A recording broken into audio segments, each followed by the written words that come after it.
Hartlike goeiemiddag aan elkeen by die boodskap vandag op Vryheidsdag. Baie welkom, mag dit regtig vir jou 'n geleentheid wees waarin jy opnuut weer iets beleef uit God se woord uit en opnuut weer net weet dat hy jou hoop is, dat hy jou sekerheid is in hierdie tyd van onsekerheid. Vandag is dit so wonderlik om te kan sien, te kan beleef hoe die wêreld lyk buite, dat dit so reënerig is. Ons vra dat die Here werklik wonderlik sal reën stuur vir ons en dat hy ook op daardie manier vir ons sal wys hoe hy net voorsien in ons lewens ook. Soos baie van julle weet, soos baie van julle bewus is dalk, is ons besig met die boek van Daniël Lou en ons haal 'n paar temas daar uit om ons ook te lei en te help in hierdie tyd. En vanoggend is ons by ons derde tema wat ons uit die boek uithaal, wat jy saai, sal jy maai. Maar voordat ons verder daaroor uitbrei, kom ons lees eers Johannes 9 vanaf vers 1 af saam. Terwyl Jesus wegstap, sien hy 'n man wat van sy geboorte af blind was. Sy disippels vra hom toe, Rabbi, deur wie se sonde is dit dat hierdie man blind gebore is, sy eie of sy ouers sinne? Vers 3. En Jesus antwoord, dit is nie deur sy eie sonde nie en ook nie deur sy ouers se nie, maar hy is blind sodat die werke wat God doen in hom gesien sal word. Solank as dit nog dag is, moet ons die werk doen van hom wat my gestuur het. Die nag kom wanneer niemand kan werk nie. Terwyl ek in die wêreld is ek die lig vir die wêreld. Vers 6. Nadat hy dit gesê het, spoeg hy op die grond en maak met die spoeg 'n bietjie klei aan. Toe smeer hy die klei aan die man se oë en sê vir hom, gaan was jou in die Siloam bad. Siloam beteken die een wat gestuur is. Hy het gegaan en hom gewas en toe hy terugkom, kon hy sien.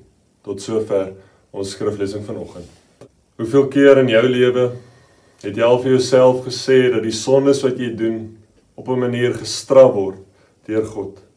Dat die slegte dinge waardeur jy gaan of die slegte dinge wat met jou gebeur op 'n manier God se straf is vir die dinge wat jy in hierdie lewe al verkeerd gedoen het. En daar is baie mense, baie dinge op sosiale media die laaste tyd wat ons laat glo dat die virus ook so 'n tipe vorm van God se straf is. En vanoggend kom lees ons dan Johannes 9 en dan besef ons eintlik hoe belaglik dit klink wat ons sê wanneer ons dit ook sê. Sien hier in Johannes 9 vind ons eintlik disippels wat nie veel verder gevorder het as Job se vriende nie. As Job se vriende wat gedink het dat God se straf direk gekoppel word aan die dinge wat ons in ons lewens verkeerd doen. Maar dan kom Jesus en hy verander hierdie siening van die disippels en hy kom verander hierdie siening wat ek en jy dalk ook het vandag deur hierdie teks van Johannes 9. Want sien, hier is nie 'n fokus op die straf wat hierdie man ontvang het nie of die feit dat hy blind is nie. Hier is 'n fokus op God se werking in ons lewens. En baie keer is ons so blind vir die dinge wat in ons lewens gebeur.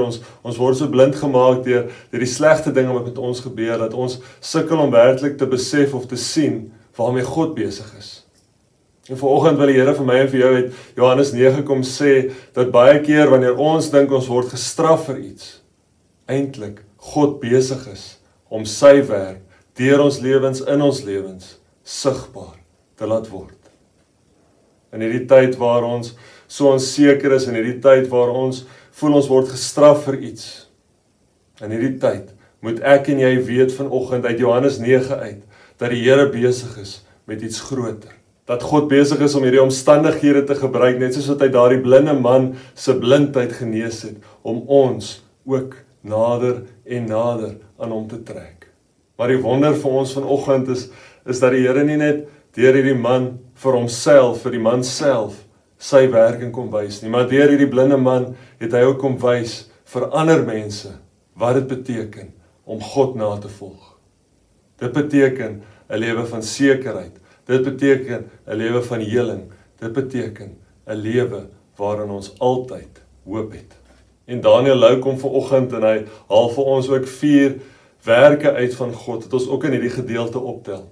Eerstens die werk van herstel, tweedens die werk van God se redding, derdens die werk van God se verlossing en vierdens God se heil wat hy ook vir ons bring. Mag ek en jy vanoggend sommer net besef en weet dat God besig is in ons lewens. Mag ek en jy weet dat al voel dit vir ons asof dinge so sleg is, dat die Here besig is, dat hy werkend is in ons lewens, dat hy nie wil hê ons moet swaar kry nie, maar dat hy sy werk deur ons sigbaar wil laat word.